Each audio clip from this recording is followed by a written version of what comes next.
मधुबन के बाबा, मधुबन के बाबा मुरली वाले, आपका क्या कहना, आपका क्या कहना। ओम शांति।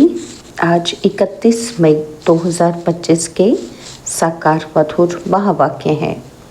आज मीठे मीठे बाप दादा बोले, मीठे बच्चे, जब तक जीना है तब तक पढ़ना और पढ़ाना है। खुशी और पद का आधार है पढ़ाई। बाबा ने कहा, मीठे बच्चे, जब तक जीना है तब तक पढ़ना और पढ़ाना है। खुशी और पद का आधार है पढ़ाई। बाबा ने आज प्रश्न पूछा कि सर्विस की सफलता के लिए मुख्य गुण कौन सा चाहिए। तो उत्तर में बाबा कहते, सहनशीलता का। हर बात में सहनशील बनकर आपस में संगठन बनाकर सर्विस करो। भाषण आदि के प्रोग्राम लेकर आओ। मनुष्य को नींद से जगाने के लिए अनेक प्रबंध निकलेंगे। जो तकदीरवान बनने वाले हैं वह पढ़ाई भी रुचि से पढ़ेंगे। मुरली का गीत है, हमें उन राहों पर चलना है जहाँ गिरना और संभलना है। ओम शांति। क्या विचार करके यहाँ मधुबन में तुम बच्चे आते हो? क्या पढ़ाई पढ़ने आते हो? तो किसके पास? तो बच्चों ने उत्तर दिया, बाप दादा के पास। तो बाबा कहते, ये है नई बात। कभी ऐसा सुना कि बाप दादा के पास पढ़ने जाते हैं, सो भी बाप दादा दोनों इकट्ठे हैं। वंडर है ना? तो तुम वंडरफुल बाप की संतान हो। तुम बच्चे भी न रचता न रचना के आदि मध्य अंत को जानते थे, और अभी उस रचता और रचना को तुमने नंबरवार पुरुषार्थ अनुसार जाना है। बाबा कहते, पहले नहीं जानते थे, अब क्या कर लिया? नंबरवार पुरुषार्थ अनुसार जान लिया है। जितना जाना है और जितना जिसको समझाते हो, उतनी खुशी और भविष्य का पद होगा। मूल बात है कि अभी हम रचता और रचना के आदि मध्य अंत को जानते हैं। सिर्फ हम ब्राह्मण ब्राह्मणियां ही जानते हैं। जब तक जीना है, अपने को निश्चय करना है कि हम बीके हैं और शिव बाबा से वर्षा ले रहे हैं। कौन सा? सारे विश्व का। पूरी रीति पढ़ते हैं व कम पढ़ते हैं, ये बात अलग है। फिर भी जानते तो है ना कि हम उनके बच्चे हैं। और फिर प्रश्न उठता है पढ़ने अथवा ना पढ़ने का। उस अनुसार ही पद मिलेगा। गोद में आया निश्चय तो होगा कि हम राजाई के हकदार बने। और फिर पढ़ाई में भी रात दिन का फर्क पड़ जाता है। कोई तो अच्छी रीति पढ़ते और पढ़ाते हैं और कुछ सूझता ही नहीं है उनको। बस पढ़ना और पढ़ाना है, यही अंत तक चलना है। और स्टूडेंट लाइफ में कोई अंत तक पढ़ाई नहीं चलती है ना। लौकिक में तो स्टूडेंट लाइफ सारी ज़िंदगी थोड़ी चलती है, समय होता है। तुमको तो जब तक जीना है पढ़ना और पढ़ाना है। अपने से पूछना है। क्या पूछ रहा है अपने से? कि कितनों को पाप रचयिता का परिचय देते हैं। मनुष्य तो मनुष्य ही हैं, देखने में कोई फर्क नहीं पड़ता, शरीर में फर्क नहीं, लेकिन ये अंदर बुद्धि में पढ़ाई गूंजती रहती है। जितना जो पढ़ेगा उतना उसको खुशी भी रहेगी। अंदर में ये रहता है कि हम नए विश्व का मालिक बनूंगा। तो अभी हम स्वर्ग द्वार जाते हैं। अपने दिल से सदैव पूछते रहो कि हमारे में कितना फर्क है। बाप ने हमको अपना बनाया है और हम क्या से क्या बनते हैं। पढ़ाई पर ही मदार है। पढ़ाई से मनुष्य कितना ऊंच बनते हैं। वह तो सब अल्पकाल क्षण भंगुर के मर्तबे हैं। उनमें कुछ भी रखा नहीं है, जैसे कि कोई लौकिक काम के ही नहीं। लक्षण कुछ भी नहीं थे। अब इस पढ़ाई से कितना ऊंच बनते हैं, है ना। तो बाबा कहते सारा अटेंशन पढ़ाई पर देना है। जिसकी तकदीर में है उसकी दिल पढ़ाई में लगती है। और फिर औरों को भी पढ़ाई के लिए भिन्न भिन्न रीति पुरुषार्थ कराते रहते हैं। दिल होती है क्या होती है कि इनको पढ़ाकर बैकुंठ का मालिक बनाएं।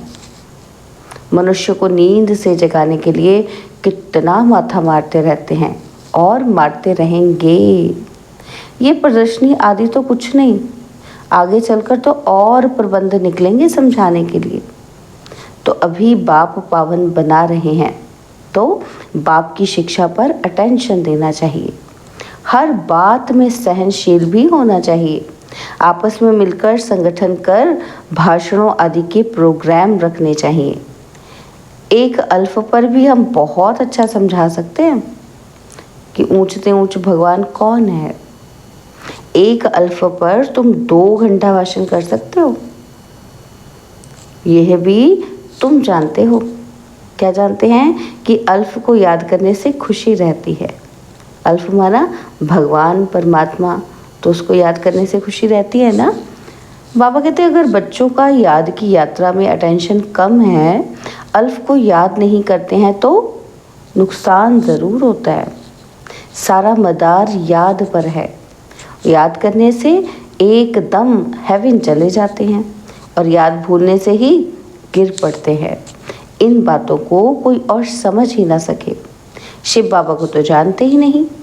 भल कितना भी कोई भक्के से पूजा करते हो, याद करते हो, फिर भी समझते नहीं। तुमको बाप से बहुत बड़ी जागीर मिलती है। भक्ति मार्ग में कृष्ण का दीदार करने के लिए कितना माथा मारते हैं। अच्छा दर्शन हुआ तो फिर क्या, फायदा तो कुछ भी नहीं हुआ ना। तो दुनिया देखो किन बातों पर चल रही है। और तुम जैसे कि गन्ने का रस शुगर पीते हो, बाकी सब मनुष्य छिलका चूसते हैं। तुम अभी शुगर पीकर पूरा पेट भर आधा कल्प सुख पाते हो और बाकी सब भक्ति मार्ग के छिलके चूसते नीचे उतरते आते हैं। अब बाप कितना प्यार से पुरुषार्थ कराते हैं, परंतु तकदीर में नहीं है तो अटेंशन नहीं देते। ना खुद अटेंशन देते हैं और ना औरों को देने देते हैं। ना खुद अमृत पीते हैं ना पीने देते हैं। बहुतों की ऐसी एक्टिविटी चलती है। अगर पूरी रीति पढ़ते नहीं, रहम दिल नहीं बनते, किसी का कल्याण नहीं करते तो वो क्या पद पाएंगे। पढ़ने और पढ़ाने वाले कितना ऊंच पद पाते हैं। पढ़ते नहीं है तो फिर क्या पद होगा, वो भी आगे चल रिजल्ट का पता पड़ जाएगा। फिर समझेंगे। क्या समझेंगे कि बरोबर बाबा हमको कितनी वार्निंग देते थे। यहाँ बैठे हो, बुद्धि में रहना चाहिए। क्या रहना चाहिए बुद्धि में कि हम बेहद के बाप के पास बैठे हैं। वो हमको ऊपर से आकर इस शरीर द्वारा पढ़ाते हैं, कल्प पहले मुआफिक। तो अब हम फिर से बाप के सामने बैठे हैं। उनके साथ ही हमको चलना है, छोड़कर नहीं जाना है। बाप हमको साथ ले जाएंगे। ये पुरानी दुनिया विनाश हो जाएगी। ये बातें और कोई नहीं जानते। आगे चलकर जानेंगे। बरोबर दुनिया खत्म होनी है, मिल तो कुछ भी नहीं सकेगा। ये बातें और कोई नहीं जानते। टू लेट हो जाएंगे और हिसाब किताब चुकतू कर सबको वापस जाना है। ये भी जो सेंसिबल बच्चे हैं वही जानते हैं। बच्चे वह जो सर्विस पर उपस्थित हैं, माँ बाप को फॉलो करते हैं। जैसे रूहानी बाप सेवा करते हैं ना, तो वैसे तुमको करनी है। कई बच्चे हैं जिनको ये धुन लगी रहती है कि बाबा महिमा करते हैं कि उन जैसा बनना है ना। जिनकी बाबा महिमा करके बताते हैं कि उनका लक्ष्य क्या है कि उनके जैसा बनना है। टीचर मिलती तो सबको है, यहाँ भी सब आते हैं। यहाँ तो बड़ा टीचर बैठा है। बाप को याद ही नहीं करते तो सुधरेंगे कैसे। नॉलेज तो बहुत सहज है, 84 जन्मों का चक्र है, कितना सहज। परंतु कितना माथा मारना पड़ता है। बाप कितनी सहज बात समझाते हैं। बाप को और 84 के चक्र को याद करो, फिर क्या होगा, तो बेड़ा पार हो जाएगा। ये मैसेज सबको देना है। अपनी दिल से पूछो कि कहाँ तक मैसेंजर बना हूँ। जितना बहुतों को जगाएंगे उतना इनाम मिलेगा। अगर जगाता नहीं हूँ तो ज़रूर कहीं सोया हुआ हूँ और फिर मुझे इतना ऊंच पद तो फिर मिलेगा ही नहीं। अगर मैं खुद ही सो गया है ना, तो बाबा रोज़ रोज़ कहते हैं, क्या कहते हैं कि शाम को अपने सारे दिन का पोता मेल निकालो, सर्विस पर भी रहना है। मूल बात है बाप का परिचय देना। बाप ने ही भारत को स्वर्ग बनाया था, अभी नर्क है और फिर स्वर्ग होगा। चक्र तो फिरना है, तमो प्रधान से सतो प्रधान बनना है। बाप को याद करो तो विकार निकल जाएंगे। सत्युग में बहुत थोड़े होते हैं और फिर रावण राज्य में कितनी वृद्धि होती है। सत्युग में 9 लाख, फिर धीरे धीरे वृद्धि को पाएंगे।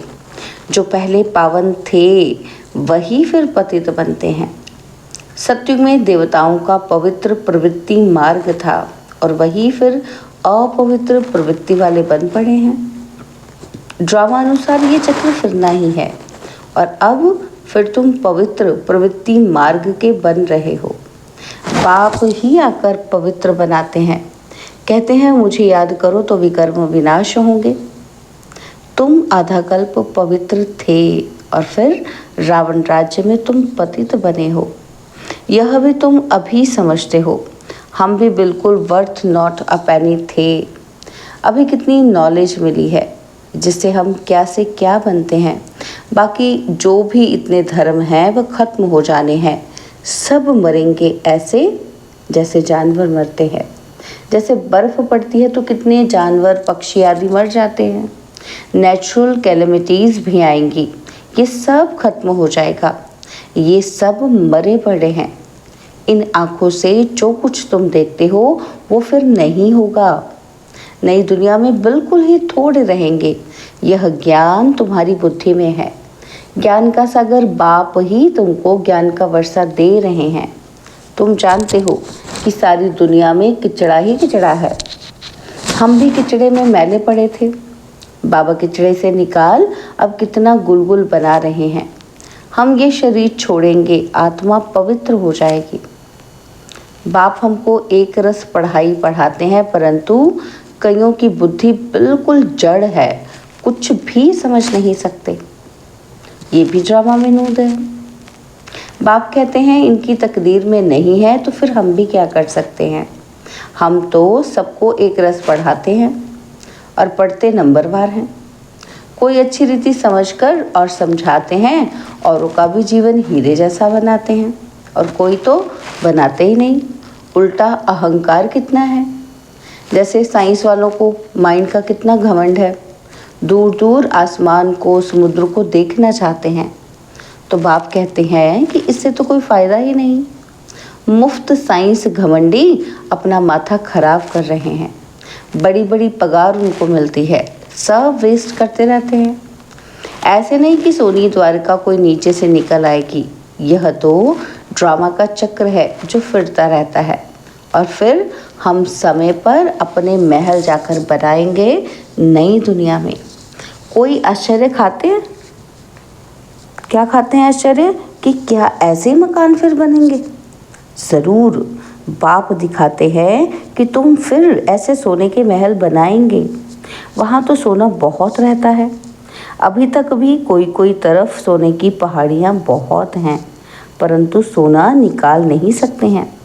नई दुनिया में तो सोने की अथाह खानियाँ थी, वो खत्म हो गई।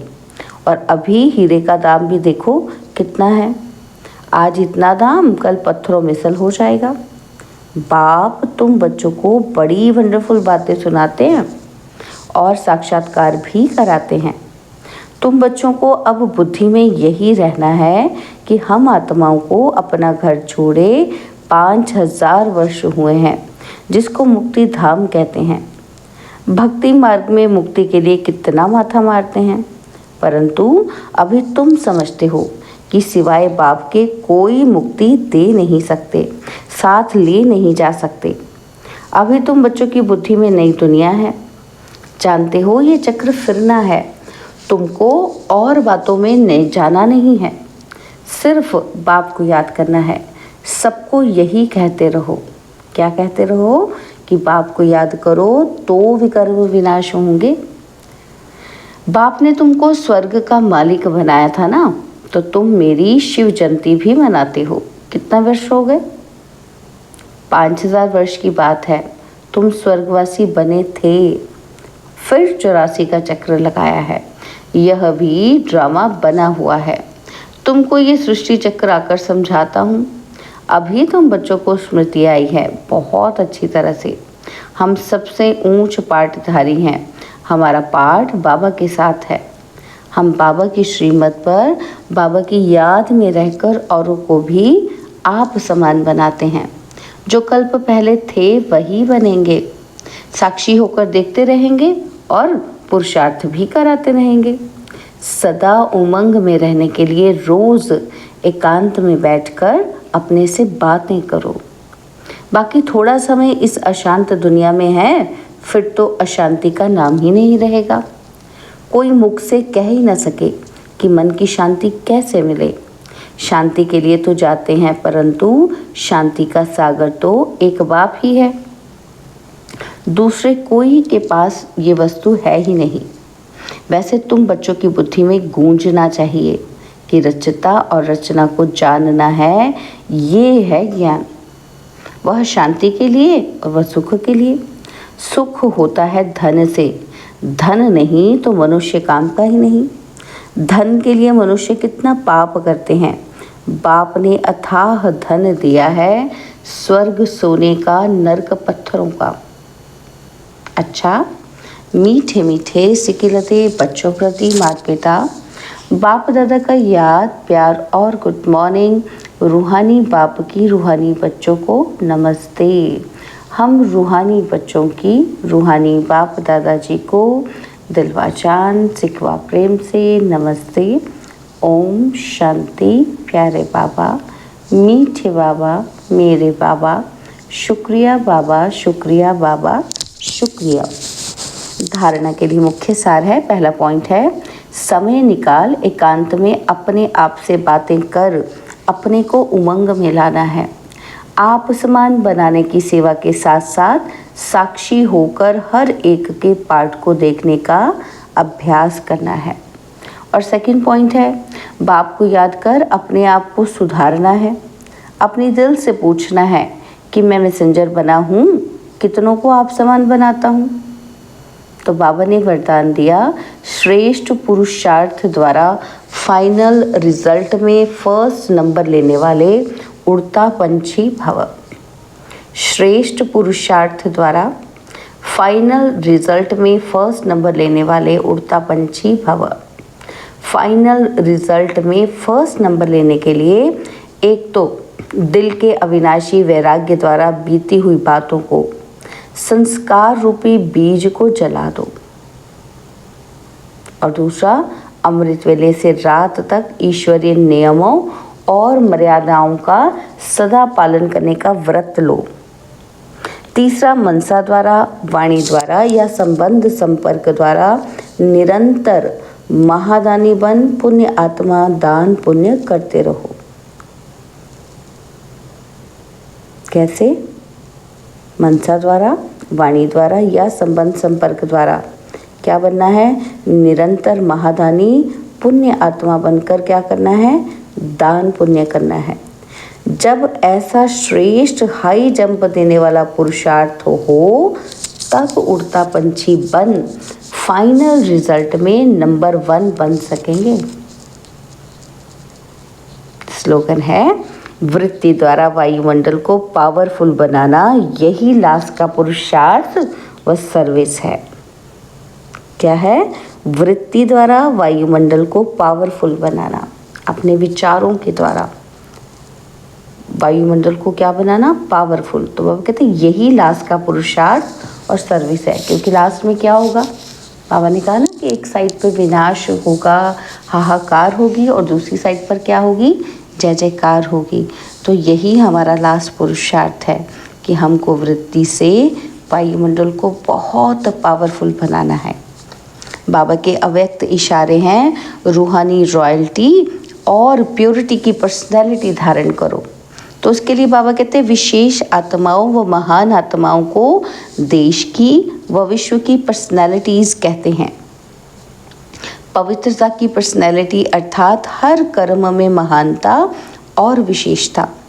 रूहानी पर्सनालिटी वाली आत्माएं अपनी एनर्जी, समय, संकल्प वेस्ट नहीं गवाते, सफल करते हैं। ऐसी पर्सनालिटी वाले कभी भी छोटी छोटी बातों में अपने मन बुद्धि को बिजी नहीं रखते हैं। ओम शांति।